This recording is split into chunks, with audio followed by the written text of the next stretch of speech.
Bismillahirrahmanirrahim. Alhamdulillahirabbil alamin.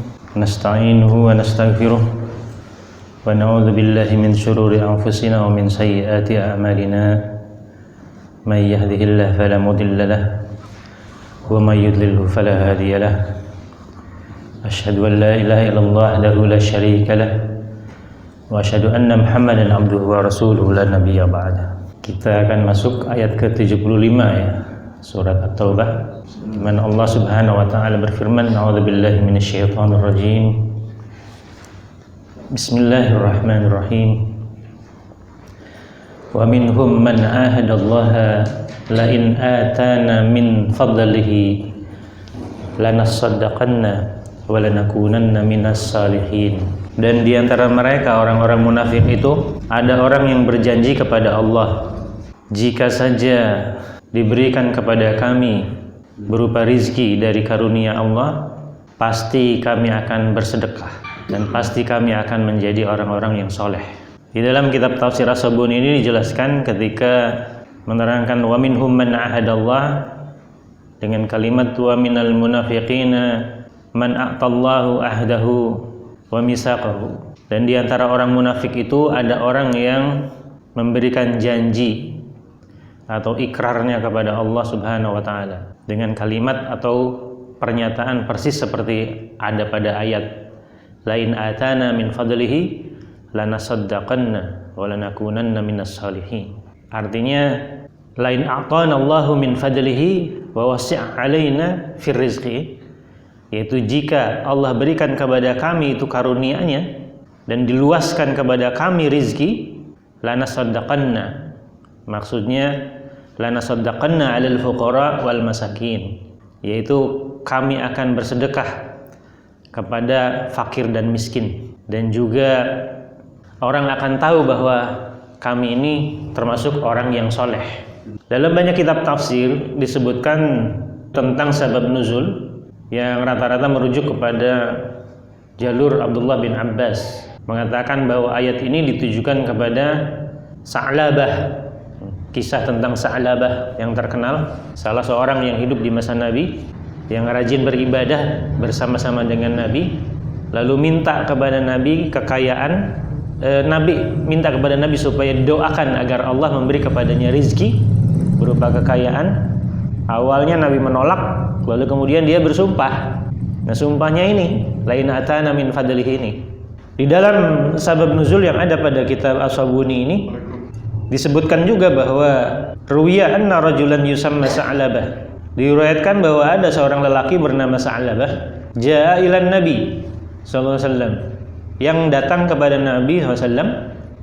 Faqala, kemudian dia berkata kepada Rasul, "Ya Rasulullah, ud'ullaha an yarziqni malan." Ya Rasulullah, doakan kepada Allah atau berdoalah kepada Allah agar Allah memberikan kepadaku itu rizki berupa harta. Faqala, maka Rasul menjawab, waihaka ya Sa'labah, qalilun tuaddi syukrihi khairum min kasirin la tutiqihi. Celaka engkau Sa'labah, sesungguhnya lebih baik harta yang sedikit tapi bersyukur atau disyukuri daripada harta yang banyak tapi tidak bersyukur. Faqala, kemudian Sa'labah berkata lagi, walladzi ba'atsaka bil haqq, demi zat yang telah membangkitkan engkau dengan kebenaran, dengan mengutusmu dengan kebenaran. La'in da'awtallaha ayyurziquni malan la'utayanna kulladzi haqqin haqqahu. Seandainya engkau berdoa kepada Allah agar Allah memberikan kepadaku rizki berupa harta, aku pasti akan berikan harta itu kepada setiap orang yang memang berhak. Ini kalimat sumpah atau janji Sa'labah melalui Rasul atas nama Allah Subhanahu wa taala, yang kemudian disitir oleh ayat ini, la in ataina min fadlihi lanasaddaqanna. Ini kisah yang masyhur di dalam banyak hadis, dan sebagian mufassir seperti Abdullah bin Abbas menganggap bahwa ayat ini terkait dengan Sa'labah. Kisah tentang Sa'labah kalau di sini sangat ringkas ya. Dalam banyak hadis dikatakan bahwa Sa'labah meminta sampai 3 kali kepada Nabi karena Rasul menolak. Jadi menolak permintaan Sa'labah hingga kemudian dia bersumpah. Awalnya minta didoakan saja supaya Allah beri padanya rizki. Tapi Nabi menolak. Sampai pada kali ketiga dia bersumpah, seandainya Allah berikan rizki melalui doa Nabi tentu, maka aku akan berikan rizki itu kepada yang berhak. Kemudian di sini dikatakan fattakhadha ghanaman fanamat kamayan muddud. Ya, Allah berikan kepadanya itu kambing. Dalam hadis diriwayatkan kambing betina, seekor kambing betina. Lalu kemudian berkembang biak, beranak pinak kambing itu seperti belatung. Kayak belatung, saking banyaknya itu kayak ulet. Fadaqat alaihil Madinah, sampai kota Madinah itu merasa sempit. Jadi dipenuhi oleh kambingnya Sa'labah maksudnya.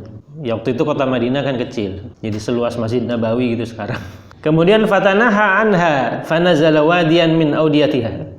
Lalu kemudian dia minggir, berpindah karena nggak muat ke pinggir kota, ke pinggir kota Madinah, mengambil salah satu lembah di sana. Dalam riwayat hadis lain dikatakan sampai berpindah 2 kali dari pinggiran itu, ya, nanti akan pindah lagi ke pinggirannya yang lain yang lebih luas. Di sini dikatakan hatta ja'ala yusalli adz-dzuhur wal 'asr, hingga dia hanya bisa menunaikan sholat zuhur dan asar fi jama'atin, secara berjamaah. Sebelumnya orangnya rajin, jadi setiap saat di Masjid Nabawi bersama Rasulullah SAW.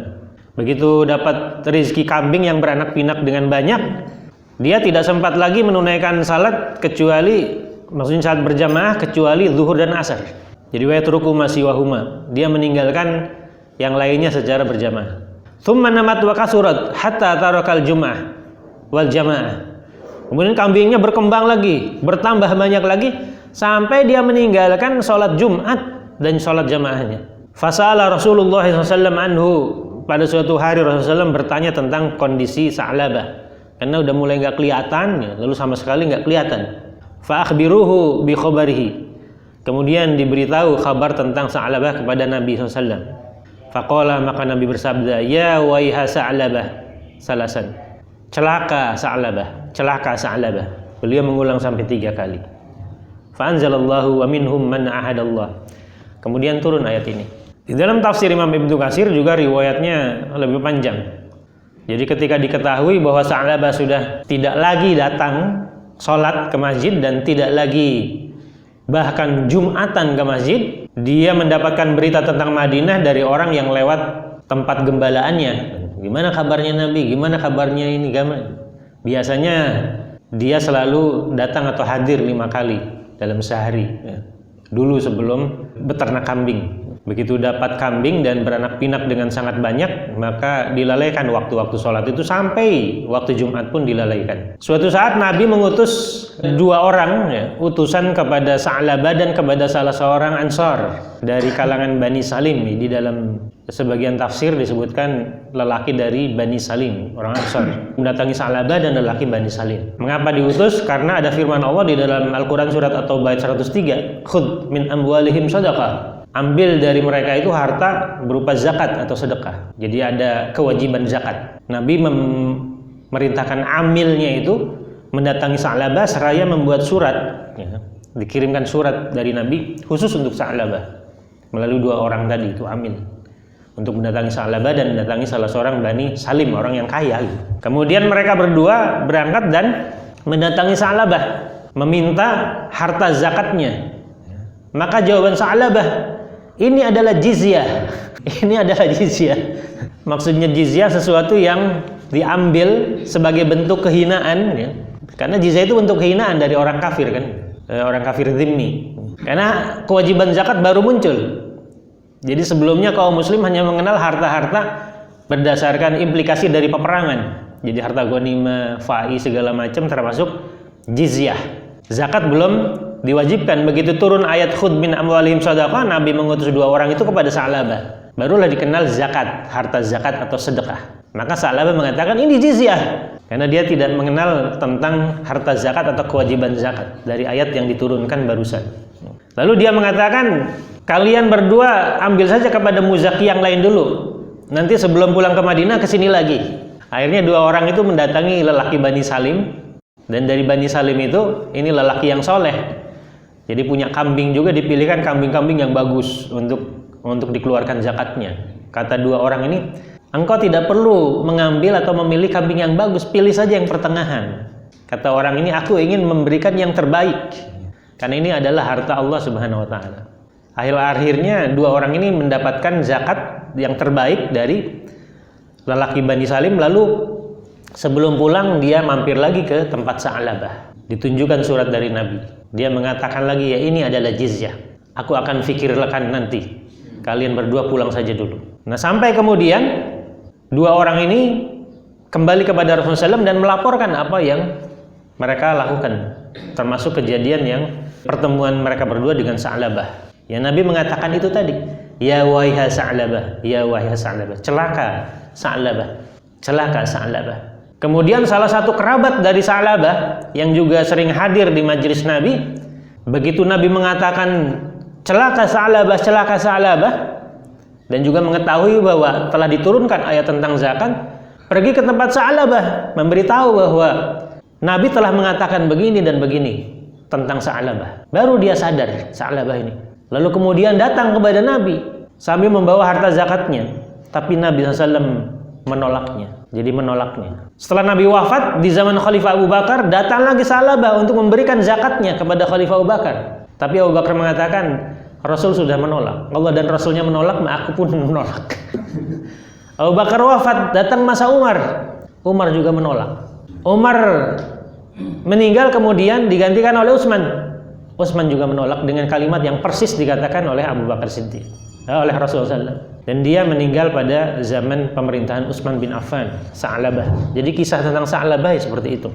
Orang yang karena kekayaannya kemudian lupa, padahal dia sudah berjanji, dan janjinya disebutkan di dalam ayat, diabadikan dengan kalimat la in ataina min fadlihi, seandainya diberikan kepadaku ini, kepada kami ini dari karunia Tuhanmu, dari karunia Allah Subhanahu wa taala, lanasaddaqanna, aku akan bersedekah, walanakunanna minas sholihin, dan aku pasti termasuk orang yang soleh.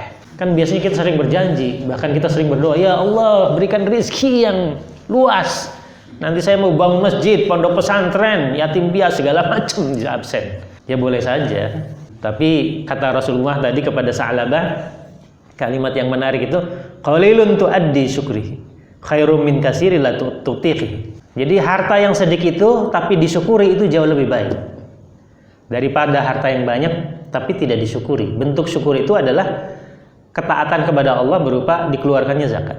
Kalau sedikit kan bebas, tidak dizakati, dan dia bersyukur, jadi qanaah kepada apa yang diberikan oleh Allah kepadanya. Itu jauh lebih baik. Jadi nggak usah minder karena miskin, enggak. Karena kaya dan miskin itu bukan alasan untuk menempatkan status di sisi Allah bahwa yang kaya jauh lebih mulia, tidak. Jadi pandangan dunia itu telah membutakan kita. Seringkali kita menganggap orang-orang yang miskin atau fakir lebih rendah di sisi Allah dibanding orang yang kaya. Nah, Rasul dalam sabdanya ini kepada Sa'labah menunjukkan orang yang hartanya sedikit tapi bersyukur itu jauh lebih baik.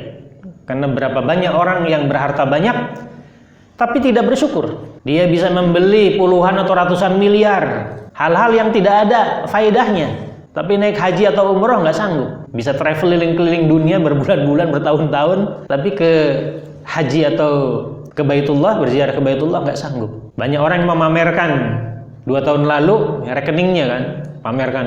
Ada yang 3 miliar sekian, 7 miliar, ada yang di atas 10 miliar. Sampai viral kan di YouTube, bisa dilihat sampai sekarang juga belum dihapus. Tentang orang berbangga-bangga dengan nilai nominal dalam rekeningnya. Tapi kalau ditanya apakah pernah berzakat atau berapa yang disedekahkannya, maka lebih sedikit jawaban dari mereka. Mereka lebih banyak gunakan itu untuk ya foya-foya lah. Makan cukup nasi sepiring, semahal-mahalnya berapa sih, 200.000, nggak masalah. Tapi begitu didatangkan banyak lauknya, yang diambil kan cuma secuil-secuil aja. Emangnya nasi Padang itu dari 10-an banyak itu kita ambil semua? Secuil-cuil aja kan. Perut kita nggak cukup. Ini tentang makna kalimat janji dari orang munafik. Jadi kalimat wa minhum itu, dari kumpulan orang munafik itu ada segelintir orang yang mengatakan janji seperti ini. Nah, ini menunjukkan salah satu sifat dari orang munafik adalah bakhil atau terpaksa mengeluarkan harta. Kemudian Allah melanjutkan dalam ayat berikutnya, falamma atahum min fadlihi bakhilu bihi wa tawallaw wa hum mu'ridun. Dan ketika diberikan kepada mereka dari karunia Allah berupa harta, bakhilu bihi, mereka bersikap bakhil dengan harta itu, kikir.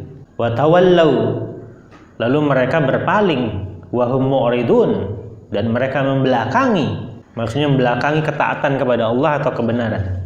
Ini kejadian yang menimpa Ya'labah. Jadi khususnya ayat ke-75 dan juga 76. Yang dimaksud bakhilu bihi di dalam ayat ini, di sini dijelaskan bakhilu bil infaq wa naqdu al ahda. Jadi orang-orang munafik itu kikir dalam infak, maksudnya infak yang wajib. Karena kalau infak yang sunat, ya nggak dosa lah.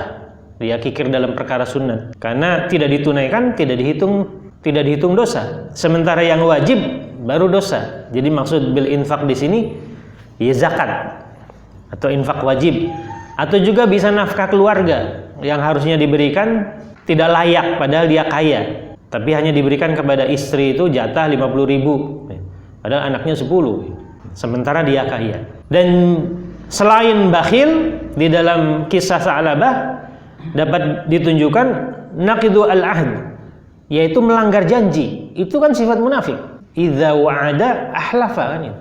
Jika berjanji dilanggar. Itu sifat munafik. Jadi Allah di sini menggambarkan sifat munafik dua, yaitu bakhil jika dapat harta, apalagi kalau dia sudah berjanji. Kemudian yang kedua, sudah berjanji kepada Allah dilanggar. Saya akan rajin begini, saya akan begini. Kalau saya kaya, saya akan umroh tiap tahun. Kalau saya kaya, saya akan bangun masjid di setiap kecamatan, atau bangun pondok pesantren, atau banyaklah amal sosial yang lain. Seringlah kita dengar, mungkin juga kita pernah mengucapkan perkataan seperti itu. Kemudian Allah berikan kekayaan, Allah berikan karunia, tapi berapa banyak orang yang menunaikannya? Sangat sedikit. Wa tawallaw wa hum mu'ridun. Kemudian mereka berpaling, ya. Di sini ditafsirkan wa a'radu an ta'atillahi wa rasulih. Kemudian mereka membelakangi ketaatan kepada Allah dan juga kepada Rasulnya. Maksudnya tidak mengikuti apa yang Allah perintahkan dan Rasulnya perintahkan. Seperti Sa'labah tadi, perintahkan supaya diambil karena Allah perintahkan melalui ayat khudh min amwalihim shadaqah. Rasul mengutus 2 orang amil zakat, perintah Rasul. Tapi kemudian tidak dijalankan oleh Sa'labah. Ini yang dimaksud wa hum mu'ridun. Berpaling artinya tidak mengikuti. Orang yang mengikuti ya tidak mungkin berpaling lah. Sementara mu'ridun di sini membelakangi, bukan hanya berpaling, tapi justru lebih parah dari sekedar berpaling. Di sini membelakangi maksudnya membelakangi kebenaran, membelakangi perintah dari Allah dan juga perintah dari Rasulnya.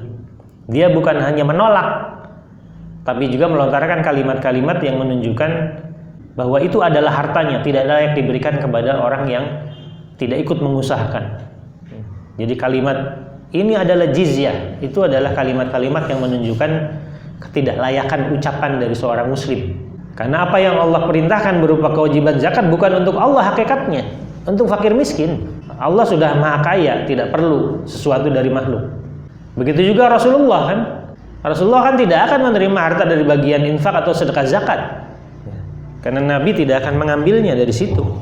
Kemudian Allah melanjutkan pada ayat ke-77, fa'aqabahum nifaqan fi qulubihim ila yaumil yalqawnahu bima akhlafullaha ma wa'aduhu wa bima kanu yakdzibun.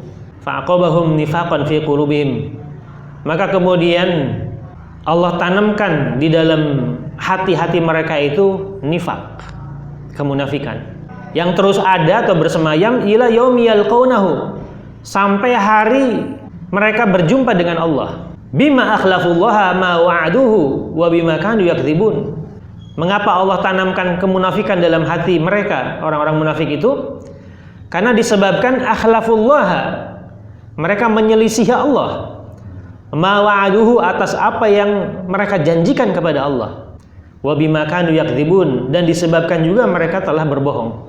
Jadi disebabkan kebohongan dan disebabkan janji yang mereka lontarkan itu telah dilanggar, padahal itu janji dengan Allah seutama-utamanya janji, maka Allah tanamkan kemunafikan. Jadi di sini ada sebab, karena kalimat bima akhlafu menunjukkan sebab. kemunafikan Allah tanamkan dalam jiwa seorang muslim karena ada sebabnya. Bukan sifat munafik itu ada lalu kemudian muncul perbuatannya. Ini dari penjelasan ayat. Jadi kalau orang suka berbohong, Allah tanamkan kemunafikan dalam hatinya. Kalau orang suka melanggar janji atau berkhianat atas amanah yang diberikan kepadanya, Allah tanamkan kemunafikan. Di dalam Quran surat Al-Baqarah ayat berapa? 10 atau 11. Fi qulubihim maradun fazadahumullahu marada. Di dalam hati mereka itu ada marad, ada penyakit. Menurut Abdullah bin Mas'ud yang dimaksud maradun di situ adalah syak, penyakit ragu-ragu. Ragu-ragu terhadap Allah, terhadap janji Allah, terhadap hari kebangkitan, segala macam. Menurut Abdullah bin Abbas, maradun di situ adalah nifaq, kemunafikan. Fi qulubihim maradun. Dalam hati mereka ada kemunafikan. Itu menurut Abdullah bin Abbas. Menurut Ikrimah, salah satu tokoh tabi'in, itu riya yang dimaksud maradun, riya. Semuanya benar, karena riya adalah tanda kemunafikan. Riya ketika sholat, itu tanda orang munafik. Syak terhadap perkara akidah, itu tanda atau ciri orang munafik. Bahwa hukum Islam sempurna, lalu melontarkan kalimat-kalimat, itu cocok zaman dulu, sekarang tidak cocok. Itu kalimat orang-orang munafik. Jadi semua tafsir, baik itu Abdullah bin Mas'ud, Abdullah bin Abbas maupun Ikrimah dan yang lain dari kalangan tokoh tabi'in tentang fi qulubihim maradun, itu benar. Kemudian kalimat fazadahumullahu marada, Allah tambahkan lagi penyakit itu. Maksudnya kemunafikannya ditingkatkan kualitasnya. Nah, ini yang dimaksud kalau kita lihat ayat 77 ini. Bahwa ketika orang sudah berbohong satu kali, itu seperti Allah berikan bintik kemunafikan, satu noktah gelap dalam hatinya. Begitu berbohong 2 kali, 3 kali, ditambah lagi titiknya makin banyak, akhirnya kemunafikan telah meliputi hatinya. Tidak ada setitik pun cahaya atau kebenaran. Dan itu sudah berat, sudah akut penyakitnya. Jadi fi qulubi maradun. Karena nggak ada klinik, nggak ada vaksinnya, anti vaksinnya, nggak ada dokter yang khusus spesialis penyakit munafik, nggak ada rumah sakitnya. Di dunia ini semua penyakit fisik ada. Penyakit mata ada klinik mata khusus, spesialis dokternya ada dididik sekian tahun. 6 tahun dokter umum, spesialis 2 tahun atau 3 tahun. Jadi orang 8 atau sampai 10 tahun bisa jadi spesialis. Penyakit liver ataupun hati, ya, sudah ambil spesialis penyakit dalamnya. Kalau mau ambil subspesialisnya lagi, ya, makan waktu lagi 2 tahun. Itu orang perlu waktu bertahun-tahun, memakan waktu hidupnya untuk menjadi pakar penyakit fisik, spesialis. Tapi kan kita nggak pernah menemukan dokter spesialis penyakit ria, spesialis penyakit munafik, spesialis penyakit bohong, spesialis penyakit khianat. Padahal penyakit ini ada di tengah masyarakat kita sejak zaman dulu, zaman Nabi. Mengapa orang hanya fokus kepada urusan penyakit fisik, sementara penyakit yang non fisik ini justru lebih merusak?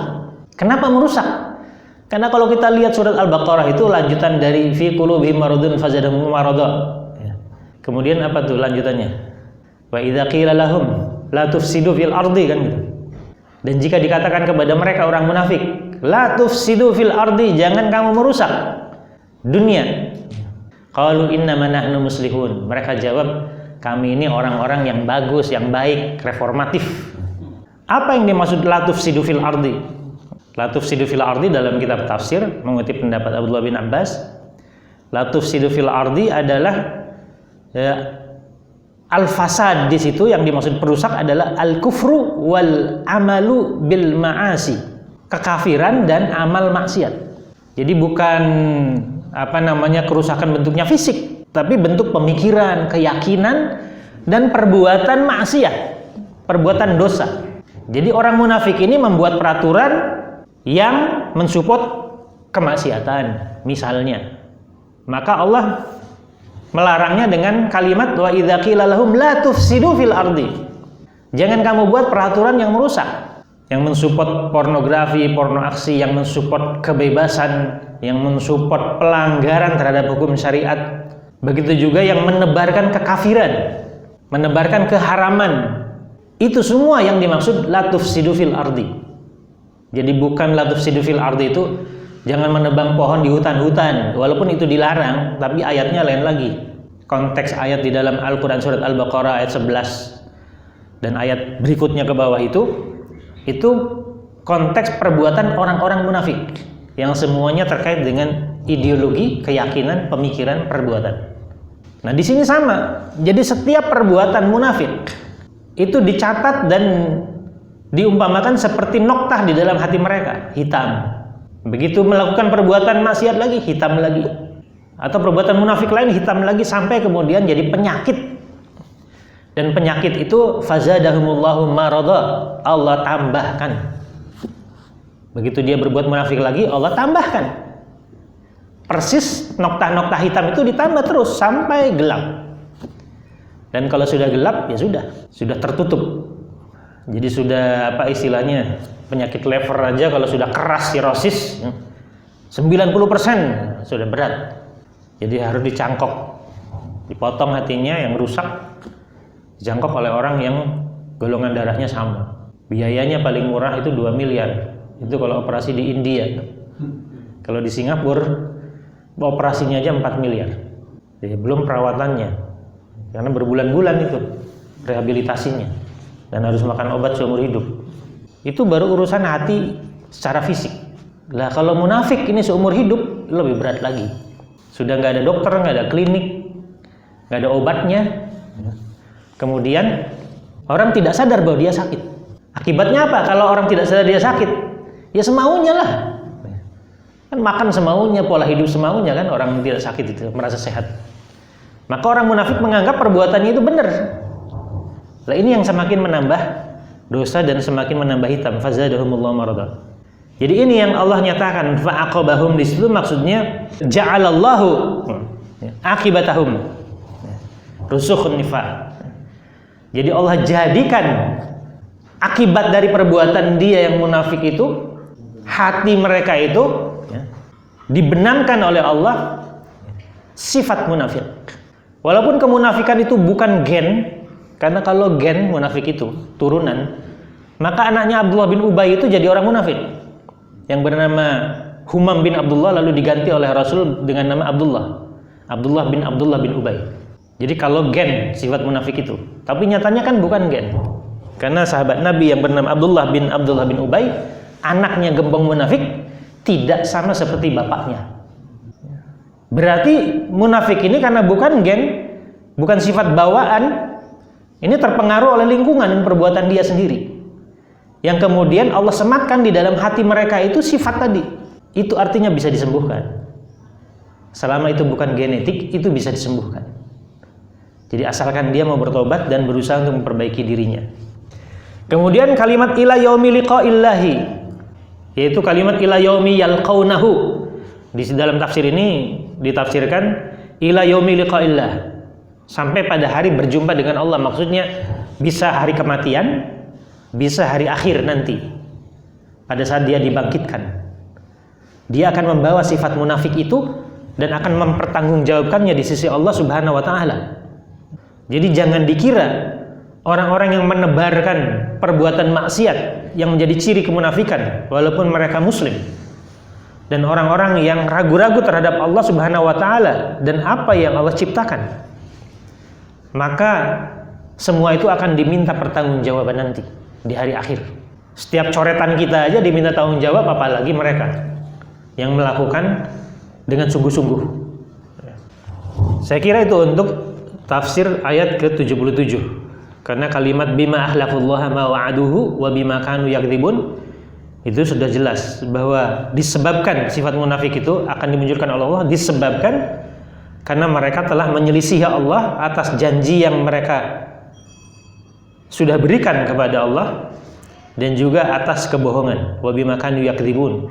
Kemudian ayat yang ke-78 Allah lanjutkan firman-Nya, alam ya'lamu annallaha ya'lamu sirrahum wa najwahum wa annallaha 'allamul ghuyub. Tidakkah mereka orang-orang munafik itu mengetahui annallaha ya'lamu sirrahum, bahwasanya Allah itu Maha mengetahui hal-hal yang sifatnya rahasia atau yang disembunyikan, wa najwahum, dan mengetahui bisikan-bisikan mereka. Wa annallaha 'allamul ghuyub, dan Allah itu Maha mengetahui hal-hal yang gaib. Ini adalah bentuk pertanyaan, tetapi ya tidak perlu jawaban dalam rangka untuk menghina atau mencela orang-orang munafik. Karena mereka berbohong seakan-akan Allah itu tidak ada. Allah tidak melihat, tidak mendengar. Mereka berkhianat seakan-akan menganggap remeh pengkhianatan itu, padahal itu perkara yang berat di sisi Allah Subhanahu wa taala. Mereka berjanji tapi dilanggar seakan-akan itu perkara biasa, remeh. Padahal Allah Subhanahu wa taala akan mencatat apa yang mereka lakukan. Jadi seakan-akan Allah tidak ada. Jadi orang bohong semaunya di depan kita baik-baik, di belakang kita mencela. Di belakang kita mereka berkolaborasi dengan orang-orang musyrik atau orang-orang kafir untuk mencelakakan orang-orang mukmin. Wa idza laqul ladzina amanu qalu amanna, kan gitu dalam lanjutan ayat surat Al-Baqarah awal. Dan jika mereka berjumpa dengan orang-orang mukmin, mereka berkata, amanna, kami juga beriman sama seperti kalian. Wa idza khalau ila syayatinihim qalu inna ma'akum innama nahnu mustahzi'un. Tapi jika mereka berpaling berjumpa dengan setan-setan mereka, maksudnya tokoh-tokoh mereka yang munafik, tokoh-tokoh musyrik, mereka akan mengatakan, inna ma'akum, kita ini bersama Anda. Adapun saya mengatakan di depan orang mukmin itu bahwa saya bersama mereka, ya, itu cuma bercanda, olok-olok, senda gurau. Jadi cuma untuk menyenangkan mereka saja. Tapi yang sebenarnya adalah bersama kalian. Itu dikatakan orang munafik kepada orang-orang musyrik atau tokoh-tokoh munafik. Jadi Allah sudah mengabadikan. Dan ini memang potret yang Allah istilahnya ambil dari kenyataan di zaman Nabi. Kalimat-kalimatnya itu persis diambil oleh Allah dan disampaikan kepada kita, dan ternyata sama persis. Kalimat-kalimat yang dulu berabad-abad dulu dengan kalimat-kalimat yang sekarang digunakan oleh orang-orang munafik sama persis. Karena Allah yang Maha mengetahui, maka memberikan rumus-rumus kepada kita apa saja yang ada di dalam hati orang-orang munafik itu dikeluarkan oleh Allah Subhanahu wa taala, dibongkar. Dan dari situlah kita mengetahui secara mendalam tentang penyakit munafik.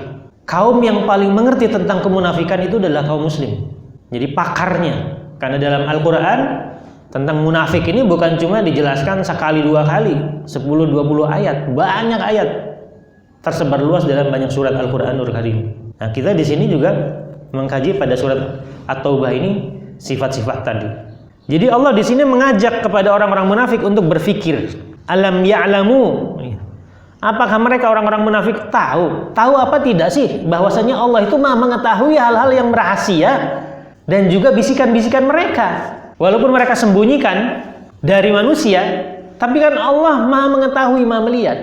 Kalau mereka mengaku muslim, harusnya mereka waspada bahwa Allah di mana saja mereka berbicara secara bisik-bisik, membuat skenario atau makar jahat kepada orang mukmin, Allah Maha mengetahui dan Allah akan catat itu. Tapi karena keimanan mereka itu punya keraguan terhadap Allah Subhanahu wa taala, seakan-akan Allah itu tidak melihat atau tidak menyaksikan, maka muncullah sifat-sifat munafik tadi. Jadi mereka yang mengherankan itu, jadi mereka tahu bahwa Allah adalah Al-Khaliq yang memiliki sifat maha segalanya. Mestinya kalau merancang sesuatu yang jahat itu ya jangan ada jejaknya kan gitu. Tapi karena Allah di sini menyatakan ya'lamu annallaha ya'lamu sirrahum, apa yang dirahasiakan, maksudnya ada yang dalam hati mereka terbersit, itu Allah sudah tahu. Jadi di sini dikatakan annallaha ya'lamu asrarahum wa ahwalahum, bahwa Allah mengetahui rahasia-rahasia dan keadaan mereka. Ma yakhfunahu fi sudurihim, apa yang disembunyikan di dalam dada-dada mereka. Wa ma yatahaddatsuna bihi bainahum, dan apa yang diperbincangkan di antara orang-orang munafik itu. Allah Maha mengetahui. Wa annallaha 'allamul ghuyub, maksudnya adalah la yakhfi 'alaihi syai'un, tidak ada yang tersembunyi bagi Allah itu sesuatu apapun. Mimma ghaba minal asma' wal absar wal hawas, dari perkara gaib yang tidak bisa dijangkau oleh pendengaran, oleh mata maupun panca indera, maka Allah mengetahuinya. Jadi bagi kita mungkin tidak terbayangkan Apa yang terbersit dalam hati manusia itu kok Allah mengetahui? Karena kita melihat berdasarkan pandangan fisik. Apa yang ada dalam benak seseorang Allah tahu. Padahal dalam benak seseorang itu nyimpennya di mana juga kita nggak ngerti. Apa di otak pemikiran itu? Apa di gudang kan nggak ada. Apa di dengkul? Tapi Allah Maha mengetahui. Jadi semua yang dipikirkan oleh masing-masing manusia, masing-masing makhluknya, baik pemikiran yang buruk maupun yang bagus. Dan jika baru berbentuk pemikiran kan tidak akan dihisab. Tidak akan dihisab. Kecuali niat yang baik. Allah catat satu. Kan begitu penjelasan dalam hadis. Jadi banyak berniat baik aja supaya paling tidak pahalanya itu bertambah terus walaupun kita tidak melakukannya. Tadinya saya mau ini tapi nggak jadi. Banyak nggak jadinya. Tapi itu sudah Allah catat pahalanya. Jadi berhusnuzan. Ya. Ini cara pandang seorang muslim. Jadi cobalah kita hidup mengkaitkan dengan Allah Subhanahu wa taala. Ketika kita bangun setelah mengucapkan hamdalah atas karunia yang Allah berikan kepada kita berupa hidup dan juga kehidupan yang akan kita jalani, maka sejak itu harus kita hubungkan diri kita, kesadaran kita dengan Allah selalu sampai kita kemudian nanti tidur. Nah, kesadaran inilah yang penting, mengkaitkan diri kita selalu dengan Allah, bahwa Dialah yang Maha Pelindung, Maha Pemberi rizki, yang Maha Melihat, yang Maha Mendengar, yang Maha Mengetahui, yang Maha Bijaksana, sehingga kita minta pendapatnya kepada Allah, minta masukannya kepada Allah Subhanahu wa taala dalam salat-salat istikharah yang kita hadapi ketika menghadapi kebingungan, atau minta petunjuk kepada Allah, berdoa kepada Allah karena kita tidak ingin dalam kehidupan itu disesatkan. Kita minta perlindungan kepada Allah karena banyak fitnah dan cobaan di dunia ini. Itu semua harus kita hadirkan di dalam benak kita, juga di dalam perbuatan kita. Begitu kita kosong dengan menghadirkan itu, maka sifat munafik melalui bisikan setan ini bisa muncul mendorong kita untuk berbuat yang tidak-tidak. Seakan-akan Allah itu tidak ada. Nah, begitu perbuatan maksiat dijalankan, Allah kasihlah itu noktah satu, menjadi penyakit dalam hati kita. Itu yang dimaksud fa'aqabahum nifaqan fi qulubihim. Maka Allah jadikan di dalam hati-hati mereka itu kemunafikan. Jadi memang orang munafik itu orang yang memang jauh dari Allah, walaupun muslim, jauh dari Rasulullah SAW, tidak suka dengan ajaran Islam, tidak suka dengan sunnah nabinya. Untuk menjaga supaya sifat itu tidak muncul, maka kita harus menyukai dan membiasakan diri kita dengan aturan-aturan Allah dan aturan Rasulnya, mengaitkan kesadaran kita dengan Allah dalam setiap perbuatan. Ini juga tidak perlu banyak tafsir karena ini menyangkut sifat Allah yang kita jadikan akidah kita, bahwa Allah Maha mengetahui apa saja, yang gaib maupun yang tidak gaib. Kemudian ayat yang berikutnya, ayat 79. Allah berfirman di sini, alladzina yalmizunal mutawwi'ina minal mu'minina fis shadaqati walladzina la yajiduna illa juhdahum fayaskharuna minhum sakhirallahu minhum walahum adzabun alim. Orang-orang munafik itu adalah orang yang mencela orang-orang mukmin yang mengeluarkan sedekah secara sukarela. Mutawwi'in dari kalimat tau'an. Kan ada ayat tau'an au karha atau tau'an wa karha, sukarela atau terpaksa. Mutawwi'in berarti orang-orang yang secara sukarela, ikhlas mengeluarkan sedekahnya dari orang-orang mukmin. Orang munafik mencela. Walladzina la yajiduna illa juhdahum, dan mencela orang yang dari kalangan mukmin yang tidak punya harta kecuali hanya sekedar yang dia upayakan saja. Maksudnya seadanya, hidup seadanya orang mukmin ini. Tapi dia mengeluarkan sedekah walaupun sedikit. Fayaskharuna minhum. Mereka orang munafik itu menghina. Minhumnya ini kembali kepada al-mutawwi'in dengan yang la yajiduna illa juhdahum. Sedangkan fayaskharun ya, itu menunjukkan perbuatan orang munafiknya, yaitu menghina orang mukmin yang sedekahnya banyak, yang sedekahnya sedikit juga dihina. Jadi serba salah. Maka kata Allah, sahirallahu minhum. Maka Allah akan menghina mereka. Minhum yang ini kembali kepada orang munafik. Walahum adzabun alim, lahum di sini kembali kepada orang munafik. Dan mereka orang-orang munafik itu berhak atas azab yang pedih. Ini juga ada ceritanya. Ada ceritanya ayat 79. Di dalam tafsir Imam Ibnu Katsir saya kutip aja. Beberapa riwayat yang terkait dengan kisah yang menyangkut ayat ini. Jadi untuk memastikan, meyakinkan kita bahwa apa yang Allah firmankan dalam ayat ini memang realitanya ada. Kemudian diabadikan oleh Allah Subhanahu wa taala. Di sini banyak cerita. Imam Bukhari misalnya, ini ceritanya pendek, telah meriwayatkan melalui jalur dari Abu Mas'ud, Abdullah bin Mas'ud, yang mengatakan ketika ayat mengenai zakat diturunkan, kami sedang mencari nafkah sebagai pengangkut barang, maksudnya kuli. Jadi mengangkut barang di atas punggung.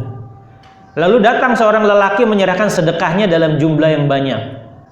Maka orang-orang munafik berkata, orang ini ria. Kemudian datang lagi lelaki lain yang menyedekahkan hanya 1 sok kurma. 1 sok. 1 sok itu 4 mud ya. 4 kali genggaman ya. Kalau setengah sok kan 2 mud. Jadi ukurannya sok itu 4 mud. Jadi genggaman tangan 4 kali. Kurmanya kira-kira segitu. Nggak sampai sekilo yang dijual, nggak sampai 3 kilo yang dijual itu loh.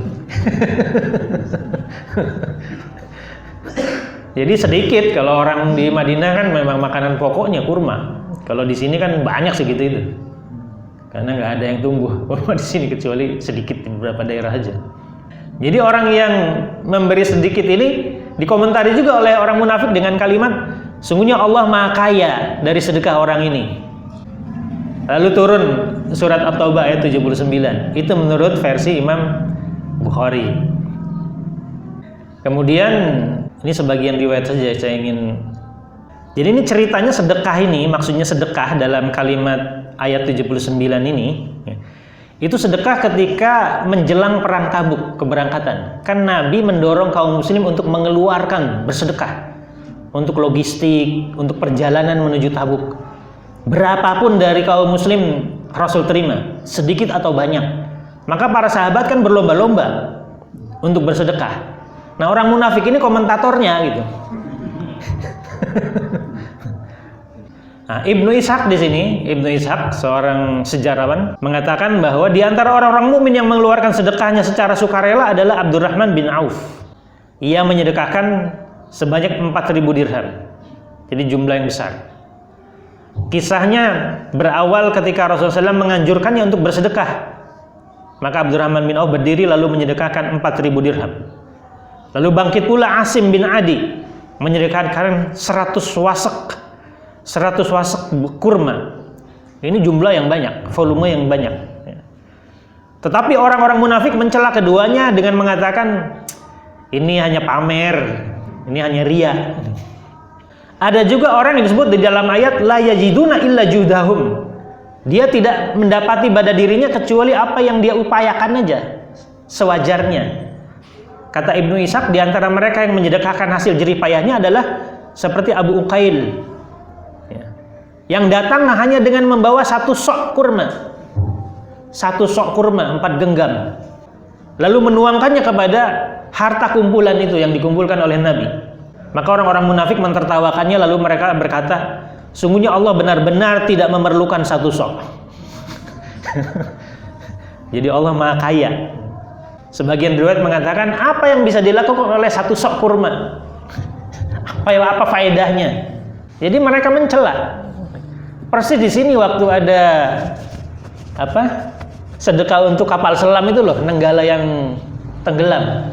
Kan sebagian kaum muslim mendorong orang untuk menggantinya dengan bersedekah, berinfak, sukarela. Kalau tidak salah di Jogja, di Jogokarian. Jadi terkumpul hanya 16 miliar. 2 minggu itu hanya 16 miliar. Harga kapal selam itu kan paling murah. Yang buatan Korea itu paling murah tanpa senjata 400 miliar. Jadi nggak ada apa-apanya 16 itu. Nah itu kan dikomentari. Jadi banyak orang yang mengomentari. 16 miliar nggak dapat apa-apa. Lebih baik buat yang lain. Nah ini komentar-komentar seperti ini dari saudara kita kaum muslim juga. Sama persis kalimatnya seperti orang munafik yang menjadi komentator. Nanti kalau ada yang bersedekah dalam jumlah yang besar atau banyak, mereka juga komentar, ini pencitraan, kan gitu. Apa bedanya dengan kata-kata orang munafik? Nah, ini yang dikatakan oleh Allah Subhanahu wa taala. Jadi kalimat fayaskharuna minhum itu mereka menghina. Walaupun kalimatnya mungkin bernada positif ya, tapi tujuannya adalah untuk menghina. Orang mengatakan apa yang bisa dilakukan dengan 16 miliar? Itu kan menghina. Padahal di sisi Allah Subhanahu wa taala, jika memang harta itu oleh negara dikumpulkan, sedikit atau banyak, itu memiliki faedah. Di sisi Allah juga pasti akan ada balasan atau ganjarannya. Di dalam kitab As-Sabuni ini ada juga cerita tadi itu, tapi mengutip dari tafsir At-Tabari. Jadi rawat Tabari an Ibni Abbas dari Abdullah bin Abbas, Ja Abdurrahman ibni Auf bi arba'ina uqiyah. Kalau tadi 4.000 dirham di dalam Ibnu Katsir. Dalam tafsir At-Tabari yang dikutip oleh As-Sabuni ini, datang Abdurrahman bin Auf dengan membawa 40 bi arba'ina uqiyah, 40 uqiyah emas min dhahabin. Itu jumlah yang besar. Jadi uqiyah itu jauh lebih besar dibandingkan 1 dinar, 1 uqiyah. Jadi berlipat-lipat. Ini 40 uqiyah. Ila Nabi SAW. Wa ja'a rajulun minal ansor bi-sa' min tamr. Lalu datang pula seorang ansor hanya datang membawa 1 sok buah tamr. Enggak ada bandingannya yang ini 40 uqiyah emas, 40 keranjang istilah. Ini hanya 4 genggam. 1 sok tamr. Tamr mah di mana-mana ada, istilahnya udah pasaran. Kayak kita lah punya beras di masing-masing rumah. Dia hanya bawa cuma seliter beras, nggak ada apa-apanya. Faqala ba'dul munafiqin, maka orang-orang munafik itu berkata, sebagian orang munafik itu berkata, wallahi ma ja'a Abdurrahman ibni Auf ja'a bihi illa riya'an. Tidaklah Abdurrahman bin Auf datang dengan membawa hartanya itu kecuali buat pamer aja. Lalu kepada orang yang lainnya, wa in kana Allah rasul laganiin an hadzal sa'. Sementara kepada orang yang mensedekahkan hanya sa' itu, mereka mengatakan Allah dan Rasulnya itu nggak akan kaya dengan 1 sa' yang disumbangkan. Maksudnya nggak ada faedahnya, nggak ngefek. Maka diturunkan oleh Allah ayat yang ini, ayat ke-79, khususnya pada kalimat fayaskharuna minhum. Mereka menghina orang-orang mukmin tadi yang bersedekah. Jadi kalau ada orang mukmin bersedekah, ya kita hanya bisa mendoakan saja, bersyukur. Urusan niat dalam hatinya urusan dialah. Jadi kita hanya menghukum yang zahir, mau sedikit atau banyak. Walahum adzabun alim. Jadi sekali lagi Allah memberitahu kepada kita azab yang pedih kepada orang munafik, diulang berkali-kali Allah. Saking kerasnya ya dosa dan saking besarnya dosa mereka. Bahwa azab mereka itu, ini bukan cuma di ayat ini, dalam ayat lain kita sering juga membaca dan mendengar azab ditimbakan kepada orang munafik. Berkali-kali Allah nyatakan itu. Berarti ini sesuatu yang pasti. Pada ayat ke-80 Allah Subhanahu wa taala lanjutkan. Ayat terakhir. Astaghfir lahum aw la tastaghfir lahum. In tastaghfir lahum 70 marratan fala yaghfirullahu lahum. Dzalika bi annahum kafaru billahi wa rasulih. Wallahu la yahdil qaumal fasiqin. Kamu mintakan ampun kepada mereka atau tidak kamu mintakan ampun kepada mereka, walaupun kamu mintakan ampun 70 kali, falayyaghfirallahu lahum, tetap Allah tidak akan ampuni mereka orang munafik. Apa sebabnya? Dzalika bi annahum kafaru billahi wa rasulih, sebab mereka telah kafir kepada Allah dan Rasulnya. Jadi ini munafik yang i'tiqad, bukan munafik amal. Wallahu la yahdil qaumal fasiqin, dan Allah tidak memberi petunjuk kaum yang fasik. Ini juga ada ceritanya. Ini cerita berkenaan dengan kematian Abdullah bin Ubay, tokoh munafik. Jadi ketika sakit parah menjelang matinya Abdullah bin Ubay, anaknya datang kepada Nabi, minta gamisnya Nabi untuk kain kafan bapaknya, karena udah kelihatan bapaknya ini nggak akan lama, sudah berat. Dan yang kedua minta supaya Rasul hadir untuk mensolat jenazahkan bapaknya. Rasul penuhi, datanglah, kasih gamisnya untuk kain kafannya itu. Lalu kemudian Rasul memenuhi permintaan kedua, yaitu mensolat jenazahkan. Begitu mau mensolat jenazahkan, Umar berdiri di hadapan Nabi sambil mengatakan, apakah terhadap musuh Allah engkau akan mendoakannya? Nah, di sini ada nih di dalam kitab tafsir ini. Jadi cerita atau sebab nuzulnya ini. An Ibnu Umar, dari Abdullah bin Umar berkata, "Lamma tufiya Abdullah bin Ubay, jaa ibnahu ila Rasulillah sallallahu." Ketika Abdullah bin Ubay itu wafat, datanglah anaknya dan mendatangi Rasulullah sallallahu, lalu meminta, fasa'alahu ayyu'tihi qamisahu, minta supaya Rasul memberikan gamisnya untuk jadi kain kafan bapaknya. Maka Rasul memberikan kepadanya. Lalu tsumma sa'alahu ayyusalli alaihi, lalu anaknya minta kepada Nabi juga untuk mensolat jenazahkan. Maka faqama Rasulullah sallallahu yusalli alaihi, maka Rasul pun bangkit untuk mensolat jenazahkannya. Faqama Umar, maka Umar bangkit lalu berkata, "Ya Rasulullah, a'la aduwillahi tusalli?" Apakah terhadap musuh Allah engkau mau sholat jenazah kan? Maka berkata Nabi, "Akhir anni ya Umar." Minggir engkau Umar, minggir. Kelihatannya Umar ada di depan Nabi, jenazahnya di sini. Jadi kata Nabi, "Minggir engkau Umar. Inni khuyyirtu fakhtartu faqila li astaghfirullahum," dan seterusnya tadi ayat. Jadi kata Nabi, "Minggir wahai Umar. Sesungguhnya aku khuyyirtu, telah diberi pilihan." Oleh Allah maksudnya telah diberi pilihan. Maka aku akan pilih salah satu di antara dua pilihan itu. Apa pilihan Allah itu? Pilihan Allah itu ada dalam ayat tadi sebenarnya. Yang pertama adalah engkau mintakan ampun, pilihan pertama. Yang kedua, atau tidak engkau mintakan ampun, pilihan kedua. Nabi milih yang pertama. Jadi meminta ampun kepada Allah atas orang yang meninggal itu, yang diketahui munafik, atau tidak minta ampun, tidak memintakan ampun kepada Allah, perbuatan kedua, itu pilihan. Ada Nabi, aku diberi pilihannya, boleh dong pilih ini atau itu. Walaupun Allah tetap mengatakan di dalam kalimatnya ini, "Fala yaghfirallahu lahum." Allah tetap tidak akan mengampuni mereka. Jadi namanya pilihan. Ini bedanya akhlak dan adab Nabi.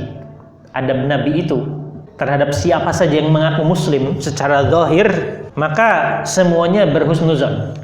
Jadi Nabi ini, ya kan munafik itu di belakang taunya. Rasul memang tahu, diberitahu oleh Allah Subhanahu wa taala. Tapi seperti juga ucapan Nabi yang minggu lalu saya sampaikan, ketika Umar menawarkan dirinya untuk membunuh Abdullah bin Ubay, maka Nabi kan berkata kepada Umar bin Khattab, "Apa kata orang-orang Arab nanti, di mana mereka akan mengatakan bahwa Muhammad adalah orang yang membunuh sahabat-sahabatnya?"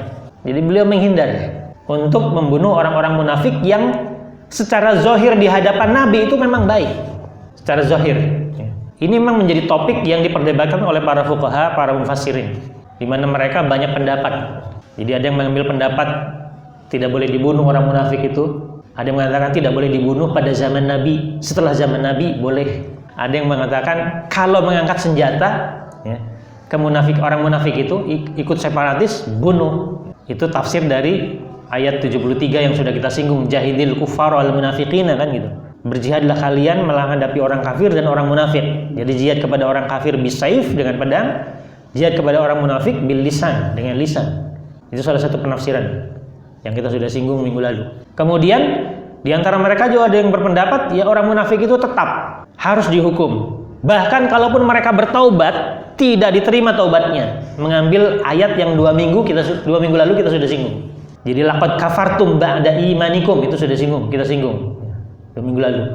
Sungguh telah kafir mereka setelah sebelumnya beriman. Karena telah apa? Telah mengolok-olok Nabi, telah mengolok-olok Allah dan ayatnya atau Al-Quran. Kalau sudah mengolok-olok, maka mereka sungguh sudah kafir setelah beriman. Maka karena Allah sudah menganggap mereka kafir, tidak diterima taubat mereka. Itu juga merujuk pada ayat yang sudah kita bahas sebelumnya. Jadi banyak ini topik tentang munafik ini, apakah hukumnya harus dibunuh atau gimana. Karena sebagian orang mengetahui sifat munafik itu, sebagian orang tidak. Akhirnya menjadi perdebatan di kalangan fuqaha. Jadi cara yang paling baik pendapat kita adalah merujuk pada Nabi saja.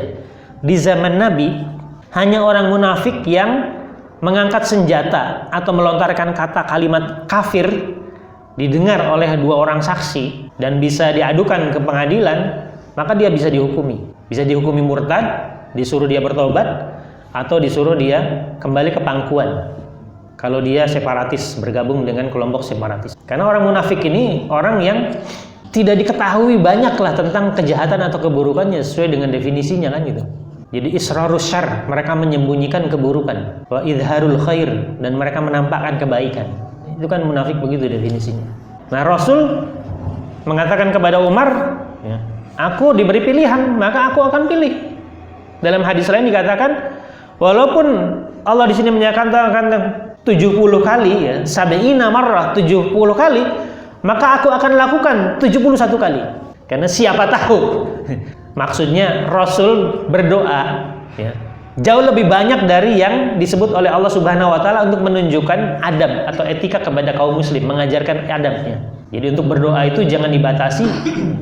Walaupun sab'ina marrah di sini dalam grammar bahasa Arab menunjukkan saking banyaknya, maka Rasul dalam berbuat baik itu akan melebihkan. Jadi memberi contoh kepada umatnya.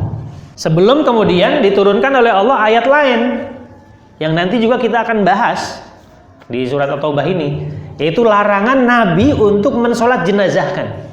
Jadi setelah perdebatan dengan Umar ini, ya, diturunkan memang oleh Allah Subhanahu wa taala larangan kepada Nabi untuk mensolat jenazahkan orang munafik. Adapun bagi kaum muslim, maka itu tetap menjadi fardu kifayah. Yang namanya orang munafik tetap muslim. Harus ada. Orang-orang soleh mungkin tidak akan mau mensolat jenazahkan. Orang-orang yang alim karena tahu perangai dan tabiatnya. Tapi harus ada di antara mereka yang mensolat jenazahkan walaupun jumlahnya cuma seorang yang mensolat jenazahkan. Jadi makmumnya sedikit atau nggak ada makmumnya untuk menggugurkan dosa. Nanti kita pelajari bagaimana hukumnya pada ayat tersebut tentang larangan kepada Nabi untuk mensolat jenazahkan orang munafik. Jadi sejak saat itulah Nabi kemudian jika ada orang munafik meninggal, ya, tidak mau mensolat jenazahkan lagi. Setelah Allah menurunkan ayat lain. Adapun ayat yang kita pelajari ayat 80 ini, sebelum diturunkannya larangan kepada Nabi untuk mensolat jenazahkan orang munafik. Maka Nabi mengambil pilihan. Jadi pilihan di antara dua itu, yaitu pilihan tetap memintakan ampun kepada Allah. Walaupun Allah tidak akan mengampuni mereka, tetap Nabi mengambil pilihan itu. Ini untuk mengajarkan adab kepada kaum muslim. Jadi bagaimana menghormati jenazah muslim. Ya kalau semua orang kemudian nggak mau mintakan ampun, ya nggak ada yang mau nyolatin, kita dosa semua. Jadi mengapa Allah fala yaghfirallahu lahum tetap tidak akan mengampuninya di sini? Karena mereka telah melakukan kekufuran. Jadi kalimat dzalika biannahum kafaru billahi wa rasul. Nah ini, jadi kalau mati dalam keadaan kafir, di mana orang munafik itu bisa terjerumus dalam kekufuran. Kalau munafiknya i'tiqad, munafik syak kepada Allah, ragu kepada adanya hari kebangkitan, ragu bahwa semua manusia itu nanti akan ada di surga, ada di neraka. Sebagian di antara orang munafik ada yang mengatakan, nggak mungkinlah neraka, pastilah Allah itu maha baik, pasti masuk surga semua. Walaupun mereka itu orang kafir, orang musyrik. Ada pernyataan itu dari tokoh-tokoh muslim. Ini kan sifat-sifat munafik, berarti ada syak, ada ragu di dalamnya. Padahal sudah jelas orang kafir itu di neraka, kan gitu. Orang mukmin itu di surga. Innal ladzina kafaru min ahlil kitabi wal musyrikina fi nari jahannam khalidina fiha. Sementara orang beriman ya, di surga, sudah jelas. Kalimat itu kan sering diulang dengan redaksi yang berbeda oleh Allah Subhanahu wa taala dalam banyak ayat. Jadi Allah memberitahu kepada kita, menjadi keyakinan bagi kita bahwa orang mukmin itu di surga. Seperti perintah Allah, perintah Rasul kepada Ali ketika surat Baroah itu turun. Kita sudah kaji pada bagian awal surat Al-Baroah. Di antara 4 wasiat yang diberikan kepada jamaah haji pada tahun ke-9 Hijriah itu, Ali mengatakan tidak akan masuk surga kecuali orang-orang mukmin, kan gitu. Salah satu dari 4 wasiat. Yang lainnya kan nggak boleh tawaf dalam keadaan telanjang. Mereka diberi waktu 4 bulan. Itu salah satu contoh bukti bahwa tidak akan masuk surga kecuali orang-orang yang beriman kepada Allah dan Rasulnya. Jadi yang kafir atau yang musyrik ya, tidak akan masuk surga. Maka dari itu Allah menyatakan di sini, fala yaghfirallahu lahum itu dengan dzalika bi annahum kafaru billah. Jadi ini sinkron. Di mana orang kafir itu Allah tidak akan ampuni ya. Kalau diampuni ya berarti bisa keluar dari neraka. Sementara mereka sudah masuk kategori bi annahum kafaru billah. Ini berarti kontradiktif nanti dengan ayat-ayat lain. Tapi begitu Allah menjelaskan kepada kita bahwa Allah tidak akan ampuni karena mereka sudah mati dalam keadaan kafir, ini berarti selaras dengan ayat-ayat lain. Wallahu la yahdil qaumal fasikin, dan Allah tidak akan beri petunjuk kepada kaum yang fasik. Kita sudah tahu kalimat fasik ini berarti keluar dari ketaatan kepada Allah. Itu definisinya fasik. Jadi Allah tidak akan beri petunjuk kepada orang yang tidak taat kepada Allah, tidak taat kepada Rasulnya. Itu sebab akibat. Kalau seseorang taat kepada Allah, taat kepada Rasulnya, Allah akan beri petunjuk. Dan petunjuk yang dimaksud bukan petunjuk antara hidayah dan dolalah saja, yaitu ketika dia masuk Islam dapat petunjuk. Tapi yang dimaksud adalah seperti kita berdoa ihdinas siratal mustaqim. Kita berdoa supaya dapat petunjuk, tunjuki kami jalan yang lurus. Padahal kita sudah muslim, tetap minta petunjuk kepada Allah. Itu yang dimaksud, yaitu hidayah taufik, bahwa kita ingin bukan hidayah dari sisi muslim dan kafir, tapi ini hidayah taufik untuk memperkuat kita agar supaya kita tidak disesatkan oleh Allah Subhanahu wa taala. Selalu ada di dalam garis atau jalan petunjuk Allah Subhanahu wa taala, kita meminta selain berusaha dalam perbuatan kita. Maka Allah tidak akan berikan petunjuk itu kepada orang yang tidak taat kepadanya dan tidak taat kepada Rasulnya. Jadi akan dibengkokkan jalan itu dan mereka tidak sadar. Saya kira itu yang bisa kita kaji ya. Jadi ayat 75 sampai 80 mudah-mudahan ada faedahnya, bisa difahami atau bisa dimengerti. Kalau ada perkara-perkara yang ingin didiskusikan silahkan.